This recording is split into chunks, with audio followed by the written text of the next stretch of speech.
Matias TV.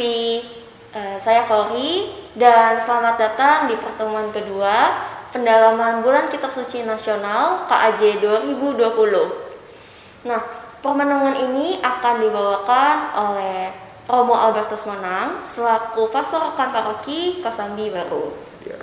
Nah, untuk tema minggu kedua ini bisa diberitahu Romo apa? Ya, tema untuk pertemuan kedua ini adalah Allah yang hadir sebagai kurban ketidakadilan. Begitu, Kori. Oke. Gimana? Oke, untuk pembukaan mungkin Romo Almo bisa memberikan berkat pembuka dulu sebelum kita memulai permenungan kita pada minggu ini. Ya, Ibu Bapak, saudari-saudara yang terkasih, mari kita siapkan hati kita untuk pertemuan kedua ini di dalam Bulan Kitab Suci Nasional. Kita percaya bahwa Tuhan senantiasa hadir di dalam hidup kita dan juga khususnya dalam acara yang sedang kita laksanakan bersama ini. Mari kita hening sejenak. Dalam nama Bapa dan Putra dan Roh Kudus. Amin. Kasih karunia rahmat dan damai sejahtera dari Allah Bapa dan Putra dalam persekutuan dengan Roh Kudus besertamu dan sertamu juga. Romo, Ya. untuk pengantar pendalaman kita dulu nih tentang tema kita tadi, Allah yang hadir sebagai korban ketidakadilan. Nah, ini kan banyak sekali nih teori mengenai keadilan dalam kitab suci. Kalau kita baca tuh kitab suci tuh kan banyak tuh arti-arti kata keadilan. Apalagi terutama dari kata shalom. Shalom, ya. Nah, pasti sahabat Matias TV pernah mendengar atau mengatakan kata shalom ini, ya kan? Nah, tapi apa sih Romo artinya shalom itu? Ya, kita perlu melihat bahwa memang kaitannya dengan keadilan. Shalom itu berarti adalah damai sejahtera, gitu ya. Kalau Kori merasa damai, biasanya itu terjadi karena Kori mendapatkan sesuatu yang adil, gitu ya. Itu kan biasa sekali ya. Maka mengapa menjadi awal pembuka bagi kita dengan tema yang tadi, ingin kita buka dengan juga kata shalom. Betul. Tadi juga Kori menyapa Matias TV, sahabat Matias TV dengan kata shalom. Wah, itu kira-kira artinya apa? Nah, kalau menurut saya memang shalom itu kan damai sejahtera. Jadi kayak kita memberikan damai sejahtera, kita mengingatkan kalau kita tuh harus damai dalam damai, gitu. Maka bisa dikatakan untuk hari ini kita berbicara tentang shalom karena keadilan itu bisa tercipta karena sebuah saat di mana kedamaian itu ada. Begitu, Kori. Nah, itu kan sebagai pengantar ya dari kita saat ini, gitu. Ya. Tapi Romo, at the same time gitu kan terungkap nih bagaimana usaha Allah bersama dengan manusia dalam mewujudkan keadilan tersebut, ya kan? Kalau kita baca lagi nih di kitab Mazmur, gitu kan, itu disebutkan bahwa Allah itu adil dan ia mengasihi keadilan. Nah, adil apa sih yang dimaksudkan dengan Allah? Sesuatu yang bisa dikatakan adil itu ketika Allah senantiasa mengajak kita semua bagaimana untuk mau misalnya contohnya berbelas kasih kepada sesama, begitu ya.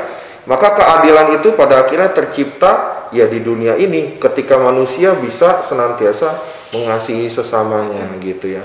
Karena seringkali yang terjadi adalah orang itu menganggap bahwa yang penting saya yang dapat, pada akhirnya dia tidak tahu bagaimana dia menciptakan keadilan dengan sesamanya. Nah, ini yang menjadi bahayanya sebenarnya ya, gitu sih. Oke. Jadi Allah yang kita kenal itu kan memang adil ya, ya. Kita diajarkan untuk tetap bersifat adil meskipun kita susah, tapi kita juga harus tetap memberikan keadilan bagi sesama kita, gitu kan.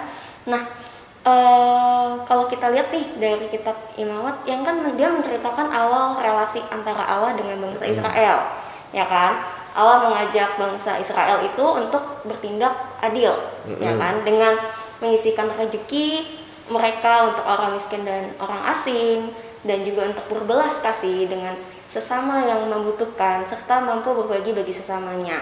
Nah, sahabat Matias TV, hal tersebut akan kita perjelas dan kita pertegas dalam ajaran Tuhan Yesus yang bisa kita baca dalam Injil nanti ya Romo ya. Namun sebelumnya mari kita berdoa sebelum masuk ke permenungan. Oke. Mari kita berdoa. Ya Allah Bapa yang Maha Adil, kami bersyukur atas kasih-Mu. Kami Kau beri kesempatan untuk merenungkan keadilan-Mu yang terungkap dalam firman-Mu. Di masa adaptasi kebiasaan baru saat ini, penuhilah kami dengan Roh Kudus-Mu agar kami mampu memahami sabda-Mu serta melaksanakannya dalam hidup kami. Kuatkanlah kami dalam menerapkan ajaran-Mu untuk bertahan dan melewati masa-masa sulit dalam hidup kami. Doa ini kami panjatkan kehadirat-Mu melalui Yesus Kristus, Putra-Mu Tuhan dan pengantara kami, yang hidup dan berkuasa bersama Dikau dengan Roh Kudus, Allah sepanjang segala masa. Amin.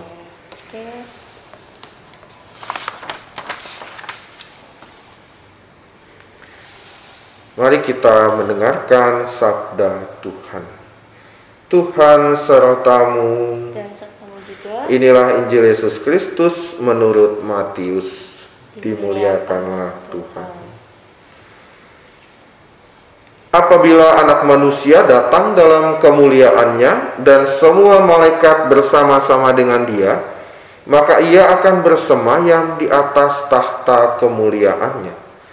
Lalu semua bangsa akan dikumpulkan di hadapannya, dan Ia akan memisahkan mereka seorang daripada seorang, sama seperti gembala memisahkan domba dari kambing.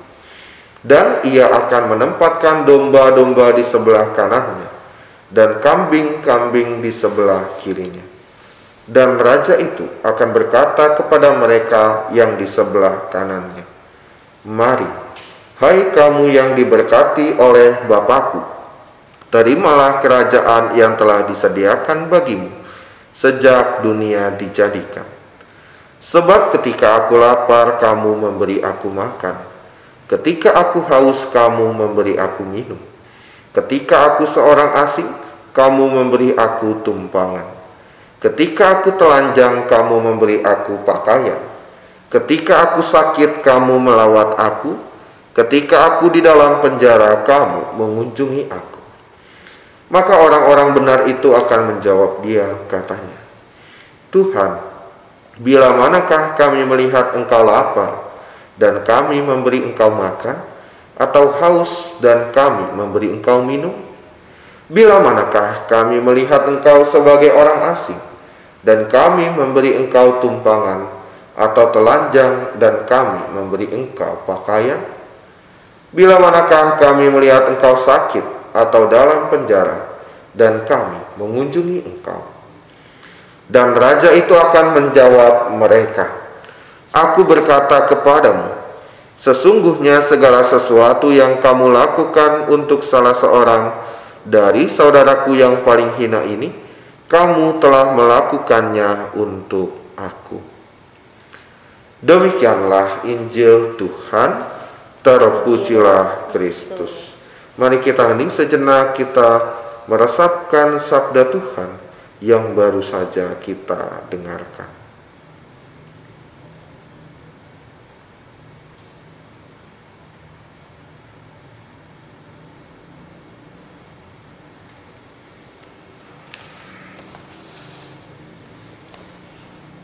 Oke, Romo.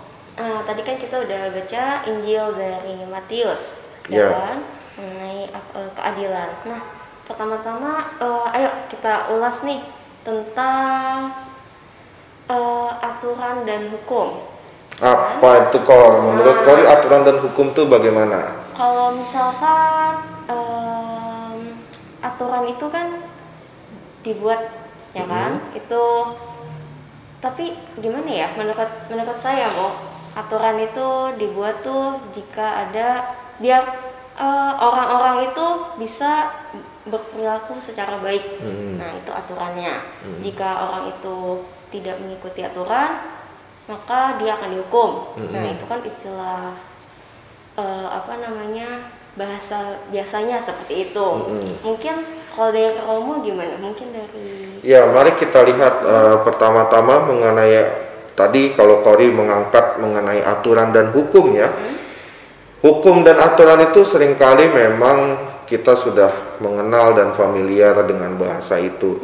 Tetapi juga di dalam kitab suci, hukum-hukum itu juga menjadi sebuah hal yang lekat dengan kehidupan orang-orang gitu ya, kehidupan manusia.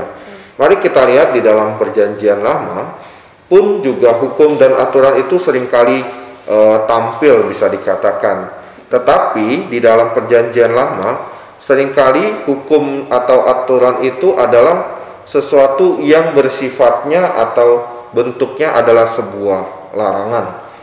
Maka kalau misalnya kita mengenal 10 perintah Allah gitu ya, Kori bisa melihat peraturan-peraturan 10 perintah Allah, kita akan mendengarkan misalnya kata jangan itu ada beberapa. Jangan mencuri, jangan membunuh, jangan. Nah, itu salah satunya. Nah, kata jangan itu menjadi sebuah hukum dan aturan untuk membuat manusia melaksanakan sebuah aturan dalam kehidupan bersama gitu ya. Tetapi itu menjadi sebuah larangan gitu. Sehingga apa? Nah, yang menjadi kritiknya atau mungkin bisa dikatakan kehidupannya saat itu akhirnya manusia melakukan hukum dan aturan yang berlaku dengan ketakutan. Karena apa? Karena katanya itu adalah kata yang kalau Romo katakan negatif. Ya, ini kata jangan gitu ya. Membuat orang menjadi takut. Kan seringkali dikatakan jangan ini, jangan itu. Kamu kan akan takut juga ya kalau dibilang kata jangan gitu. Saat kita kayak masih kecil gitu. Nah, itu orang tua kita sering bilang, ayo jangan cengeng. Mungkin terus jangan lari-lari. Jangan lari-lari gitu. Nah, mungkin, itu Kori mungkin sering lari-lari waktu masa kecil. Oh iya, kita semua seringnya, iya. Nah, itu ya seringkali kan mungkin orang tua tuh mengatakan jangan ini, jangan itu, jangan ini, jangan itu gitu ya. Lalu pada akhirnya anak-anak kecil itu akan melakukannya memang, tetapi pada akhirnya mereka tidak mengerti nilainya. Jangan lari sembarangan, jangan ini gitu ya. Ya sudah, mereka tidak melakukan karena apa? Takut nantinya ketika mereka melanggar, mereka akan dihukum. Begitu. Maka sebuah sudut pandang hukum dan aturan di dalam perjanjian lama yang mungkin kita tadi sudah dengarkan, itu kalau Romo refleksikan mungkin ada sesuatu yang agak kurang gitu ya tadi ya, karena kata jangan tadi itu. Nah, berubah dari ketika Yesus hadir, khususnya di dalam perjanjian baru, kita bisa mengatakan bahwa Yesus menyempurnakan hukum yang ada. Dia tidak mengatakan bahwa itu salah ya, dalam perjanjian itu salah, tetapi dia mencoba untuk menyempurnakannya dengan mencoba mengajak untuk pada akhirnya bisa kita katakan adalah aturan itu bukan sebuah larangan lagi. Tetapi misalnya kalau Kori tahu, Yesus mengajak kita untuk saling mengasihi satu sama lain. Dengan kata saling mengasihi itu kan udah bukan sebuah hukum atau aturan untuk mengekang, tetapi bagaimana orang untuk ya saya mengasihi sesama saya karena Allah telah mengasihi saya seperti dulu. Jadi berupa ajakan ya. Iya. Jadi bukan aturan-aturan yang bisa dikatakan membuat manusia tidak atau melakukan itu karena aturan tadi, tetapi manusia diajak untuk mengetahui nilai di balik apa yang ia lakukan di dalam kehidupan bersama. Itu maka bisa dikatakan apakah yang kita lakukan ini adalah sesuatu yang terdorong karena itu tadi ya, hukum untuk saling mengasihi. Jadi bukan karena hukum saya melakukannya takut karena kata jangan itu tadi gitu ya. Itu yang bisa kita coba dalami pertama dari mengenai hukum dan aturan ya.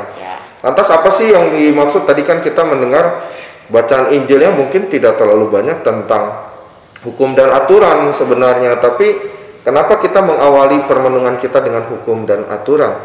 Karena seperti yang tadi kita dengarkan di dalam bacaan Injil, Yesus yang memberikan pesan mengenai bagaimana ia memisahkan antara kambing dan domba.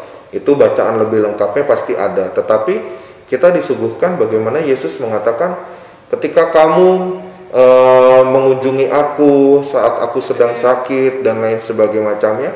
Hal ini ingin mengatakan bahwa ada sebuah perubahan paradigma, yakni Yesus ingin mengajak kita untuk senantiasa melihat dan mengasihi sesama kita sesuai dengan apa yang harus didapatkan. Jadi misalnya tadi, kalau orang telanjang ya harusnya apa? Diberikan pakaian. Orang sakit dijenguk gitu ya. Sehingga kita diajak untuk mengasihi sesama kita dengan tepat. Bukan semata-mata, padahal misalnya kamu itu sedang kelaparan, tapi tiba-tiba Romo kasihnya handphone. Nah itu kan jadinya nggak jelas. Handphone apa dulu? Wah itu dia ya. Tapi kan menjadi berbeda pada akhirnya, menjadi tidak tepat. Lalu apakah itu pada akhirnya kita mengasihi? Belum tentu. Jadi, maka kata mengasihi itu juga harus dikaitkan dengan sudahkah kita tepat mengasihi orang yang ada di sekitar kita. Maka ketika kalau misalnya balik lagi ke tema gitu ya, Allah sebagai korban ketidakadilan, mungkin saja ingin pesannya adalah ketika kita mengasihi sesama kita tanpa melihat situasi yang tepat. Itu yang mungkin bisa kita ulas di sini ya. Nah, oleh karena itu pada akhirnya kita akan bertanya-tanya nih, lantas keadilan itu harus kita lakukan seperti apa gitu ya. Nah, secara konkret mungkin saya mencoba merenungkannya. Ada satu kata ketika Romo masih masa SMA waktu itu, Romo SMA di salah satu kolese di Jakarta. Lalu satu nilai yang selalu ditanamkan oleh sekolah Romo pada masa SMA itu adalah compassion. Compassion. Jadi sekolah Romo itu senantiasa mengaitkan dengan 3C, tapi yang paling Romo ingat adalah kata compassion ini.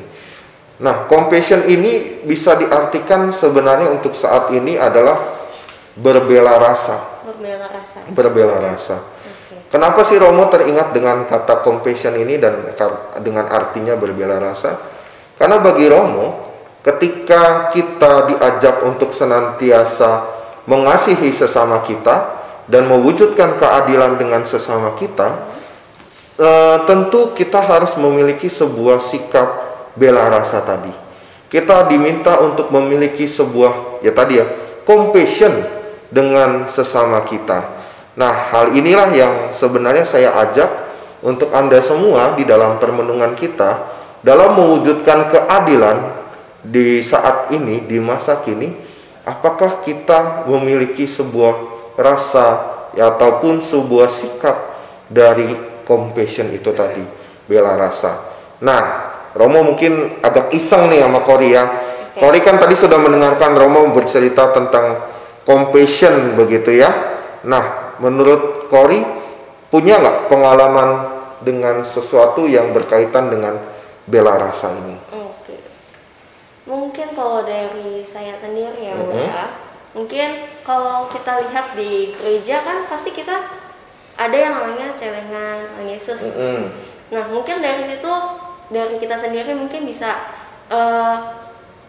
kita tuh bisa mikir kalau misalnya kita bisa menggunakan celengan Tuhan Yesus itu sebagai alat atau tools gitu buat kayak kita harus berbela rasa nih, kayak misalkan di dalam kondisi sekarang ini nih, pandemi COVID ya kan. Mungkin kita bisa menggunakan celengan Tuhan Yesus ini sebagai wadah kita untuk berbela rasa kayak gitu mungkin. Itu kan maksudnya tadi celengan Yesus Tunawisma ya. Nah, Yesus Tunawisma. Nah, celengan Yesus Tunawisma kan memang menjadi gerakan dari keuskupan juga ya dalam tahun keadilan masa kini. Lalu bagaimana itu bisa terwujud dengan langkah konkret ya. Dan Kori tadi mengatakan Kori dengan setia mengisi celengan Tunawisma, Yesus Tunawisma. Itu adalah salah satu juga bentuk sebuah bela rasa yang pada akhirnya membuat kita senantiasa, walaupun nggak tahu nih akan kemana uangnya misalnya begitu kan. Tetapi Kori dengan setia untuk setiap hari kan diminta untuk 2.000 aja setiap hari. Dan itu diwujudkan dengan Kori tidak memikirkan duit 2.000 nanti kemana nih ya, gitu kan, enggak ya, enggak ada pikiran sama sekali tentang hal itu. Tetapi Kori merasa bahwa saya ikut ambil bagian, saya ikut terlibat dengan mewujudkan celengan Yesus Tunawisma ini agar saya mengambil bagian dalam bela rasa tadi gitu ya. Kalau gimana dengan pikiran orang-orang yang misalkan berpikir kayak gini, kan kita ada celengan tunawisma kayak gitu kan, Yesus Tunawisma. Nah, kita merasa bahwa kita sendiri itu kekurangan. Tapi kok kita harus berbagi sih bagi yang kekurangan, lah kita sendiri kekurangan. Jadi kita nggak usah ikut untuk berbagi di celengan tersebut gitu. Itu harus bagaimana sih mau untuk menyikapinya? Nah, itu kan berarti sebenarnya kita pun merasa bahwa, nah ini tergantung. Ada orang yang memiliki rasa kekurangan dan dia merasa dirinya selalu kurang. Ada ya? Ada yang seperti itu. Ada juga memang orang-orang yang benar-benar pada dasarnya dia merasa kekurangan. Kalau memang dia pada dasarnya merasa kekurangan, tentu kan ada hal-hal yang lain yang bisa ia lakukan. Contohnya, misalnya memang saya tidak bisa mengambil bagian untuk mengisi, karena memang keluarga saya pun juga agak kesulitan. Tetapi saya bisa mengambil bagian dengan sikap yang lain. Contoh, yakni sudahkah dia berdoa misalnya. Kalau doa kan nggak pakai hitung-hitungan. Kamu doa bisa kapan aja, ya kan? Kita bisa berdoa kapan aja, dan di situ adalah sebuah bagian bagaimana saya juga memberikan diri saya berbela rasa dengan orang-orang yang mungkin kalau tadi merasa kekurangan ya, berarti sama kondisinya dengan saya. Lalu saya bisa melakukan apa? Ya saya mungkin secara materi tidak bisa, tetapi saya bisa berbagi dengan sesuatu yang lain. Berdoa, mendoakan mereka-mereka yang juga sama mengalami kesulitan begitu ya. Tetapi juga mungkin kita iseng juga ya, terkadang ada orang yang sebenarnya merasa cukup, orang yang sebenarnya bisa berbagi, tetapi entar aja deh gitu ya, entar aja deh gitu ya. Itu kan juga ada tuh. Nah, itu di situ yang saya bisa katakan, di situ justru menjadi letak ketika Allah menjadi kurban ketidakadilan. Karena apa sih? Pada akhirnya apa? Manusia yang harusnya diajak untuk bersyukur pada apa yang ia miliki, bersyukur pada apa yang ia dapatkan setiap harinya, dia merasa senantiasa tidak tercukupkan. Nah, ini yang menjadi bahaya besar. Kalau manusia sampai pada titik di mana dia tidak pernah merasa cukup. Nah, Kori, ini menjadi bahaya. Kalau misalnya kita, ibu bapak, saudari-saudara, serta adik-adik yang terkasih, menjadi poin penting yang kedua mungkin yang bisa kita renungkan bersama adalah apakah kita menjadi orang yang bisa bersyukur dengan rasa cukup yang kita miliki. Keadaan kita saat ini di dalam menghadapi wabah virus pandemi yang juga kita belum tahu akan selesai kapan dan lain sebagainya macamnya, tetapi kita pun juga diajak untuk mengasihi sesama kita dan mewujudkan keadilan itu. Nah, mewujudkan keadilan dengan apa? Tadi pertama poinnya adalah berbela rasa. Tetapi yang kedua pada akhirnya juga sebuah keadaan ataupun kondisi di saat kita merasa bersyukur karena kita diberikan yang cukup di dalam perjalanan hidup kita. Nah, ini yang perlu menjadi permenungan kita bersama, dua poin ini. Rasa bela rasa dan rasa cukup, sehingga kita bisa bersyukur atas rahmat Allah. Karena apa? Nih, bayangkan tadi di dalam bacaan kita mendengarkan bagaimana Yesus yang membagi itu, diulangkan lagi ya, bahwa kita diajak untuk kamu memberi pakaian, kamu memberi apa gitu ya.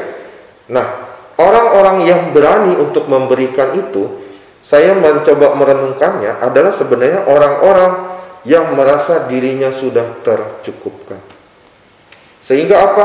Sehingga dia merasa bahwa oh iya, saya tidak lagi memikirkan diri saya sendiri, tetapi saya diajak untuk senantiasa membuka diri saya untuk membantu sesama saya. Nah, gitu. Maka keadilan akan terwujud ketika orang sudah merasa cukup. Nah, menjadi poin tadi di awal kita kalimatnya apa? Masih ingat kata-kata awal kita tentang Shalom. Shalom. Shalom artinya apa? Damai sejahtera. Damai sejahtera. Pertanyaannya adalah orang yang belum bersyukur dan belum merasa cukup, hidupnya akan damai nggak? Enggak, Om. Enggak dong. Betul. Itu dia. Maka kembali lagi sebenarnya kepada ke awal bahwa keadilan itu terwujud bisa kita lakukan bersama ketika manusia senantiasa pada akhirnya merasa dirinya tercukupkan, merasa dirinya senantiasa bersyukur. Karena apa? Dia merasakan damai di dalam kehidupannya.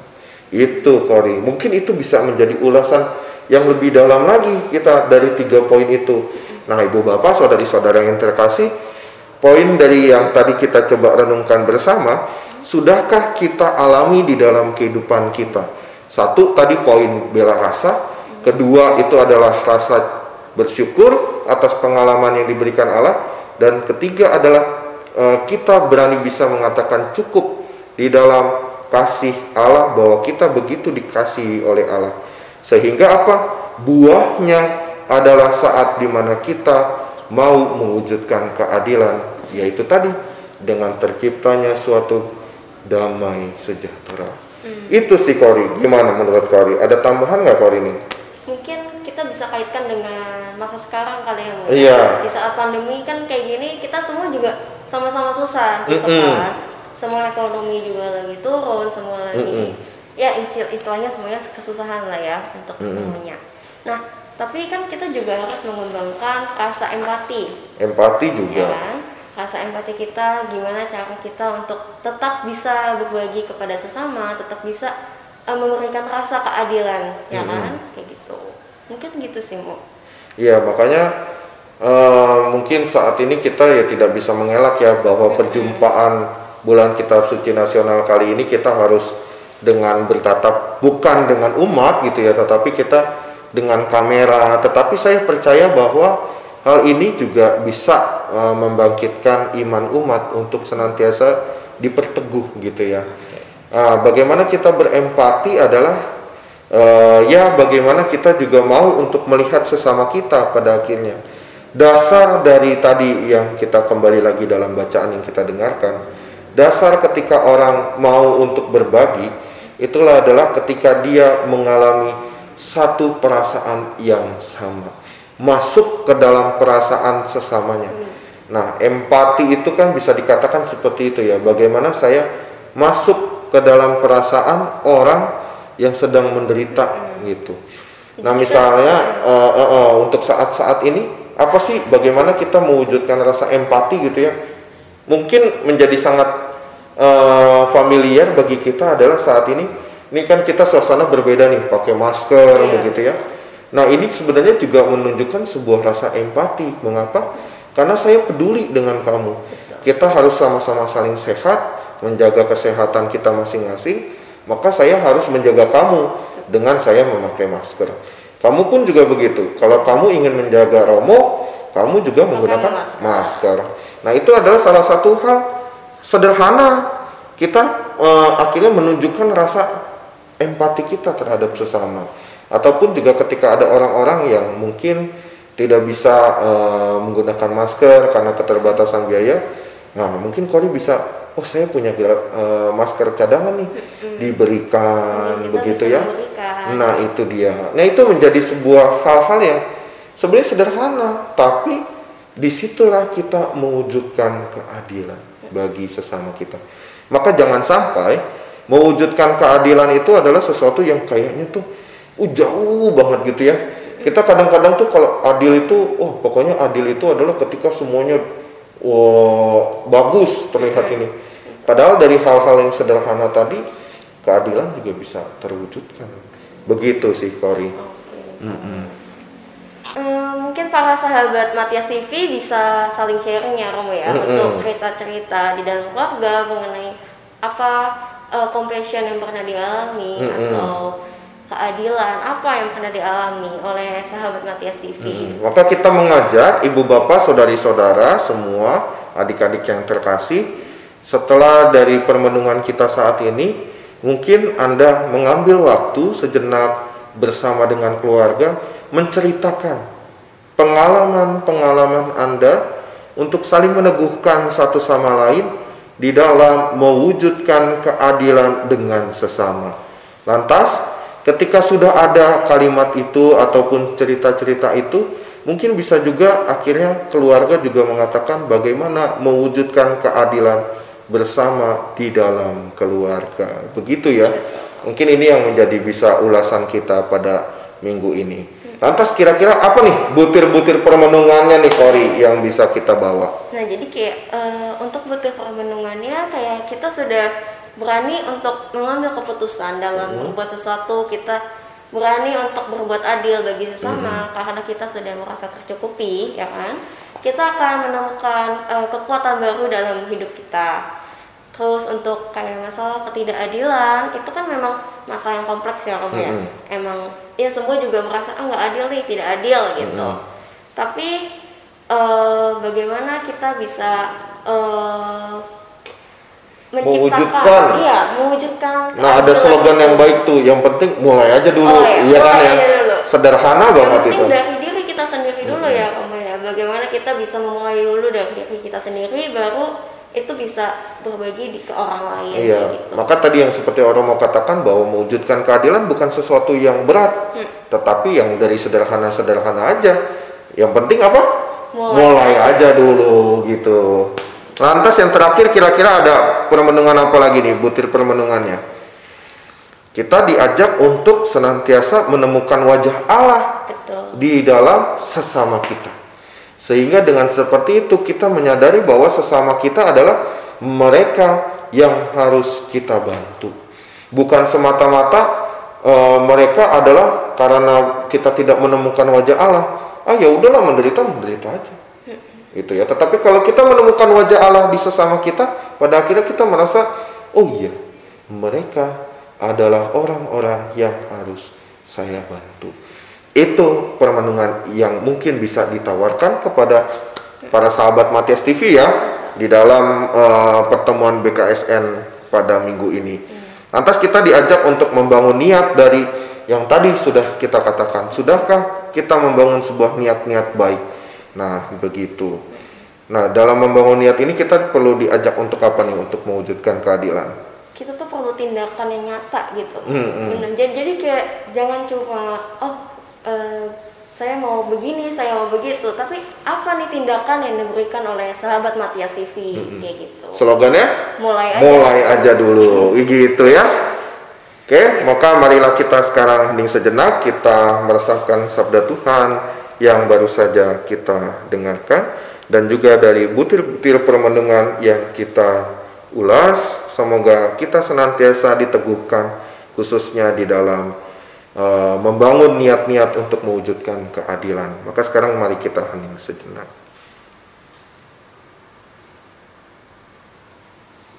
Saudara-saudari, mari kita mengaturkan doa-doa kita karena kita percaya bahwa Tuhan senantiasa mengasihi kita dan menyertai kita selalu dalam kehidupan kita. Kita percaya bahwa Tuhan berkenan mewujudkan keadilan dalam kehidupan kita, termasuk di dunia ini. Oleh karena itu, mari kita hening sejenak dan mengaturkan doa-doa kita. Mari kita berdoa untuk keadaan saat ini di mana dunia dan negara kita sedang menghadapi wabah virus COVID-19. Semoga negara ini dapat pulih kembali dan dapat beraktivitas normal, dan juga kita bisa menciptakan keadilan yang baik bagi sesama kami.